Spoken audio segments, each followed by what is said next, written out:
Hello, my name is Emily Snow, and this is Employment Related Law and What You Need to Know. Now, where do we start?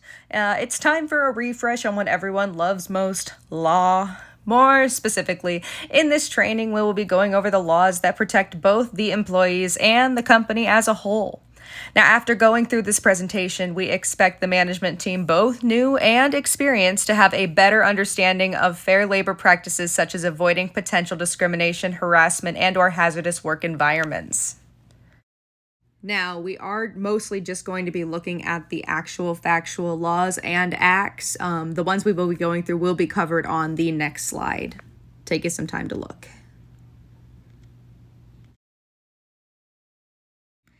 Now let's run through it.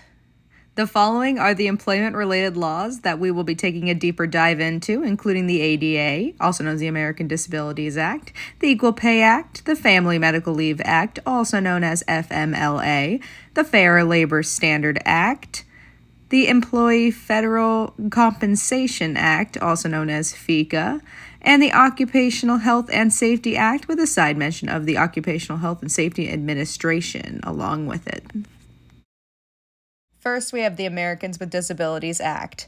Now, this was passed in 1990. The Americans with Disability Act was the first comprehensive coverage for those with disabilities. It protects those from not being hired or fired due to physical or mental disability, and it also prevents companies from not hiring an applicant solely for an existing condition, such as pregnancy all the way to cancer.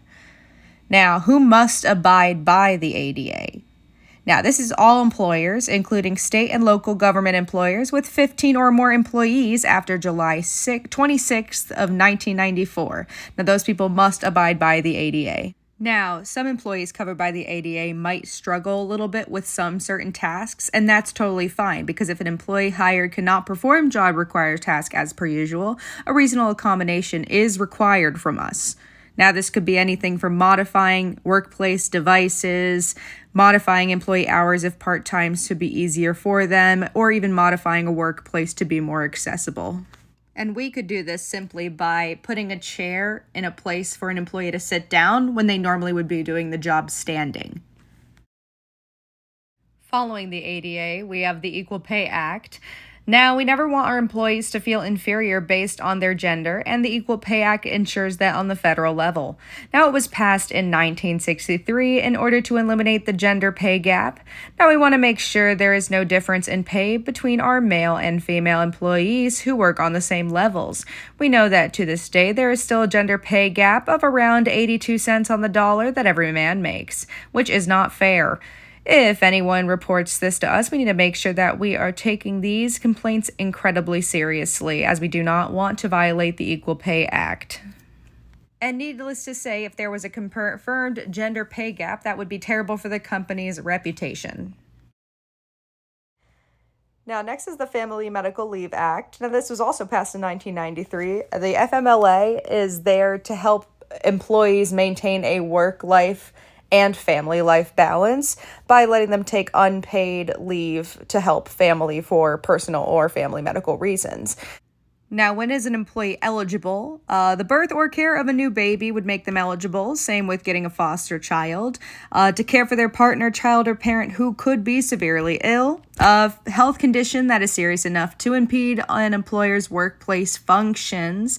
And some military situations involving an immediate family member or partner. Now, it is also important to remember that the Family Medical Leave Act does not include bereavement, which is when an employee would leave for a funeral. Next, we have the Fair Labor Standard Act. Now, the Fair Labor Standards Act, also known as FLSA, establishes minimum wage, overtime pay, record keeping, and youth employment standards affecting employees in the private sector and in federal, state, local governments. Now, FLSA minimum wage is $7.25 per hour, effective of July 24th, 2009. We also want to make sure we are tracking overtime, since any employee working over 40 hours weekly gets time and a half pay.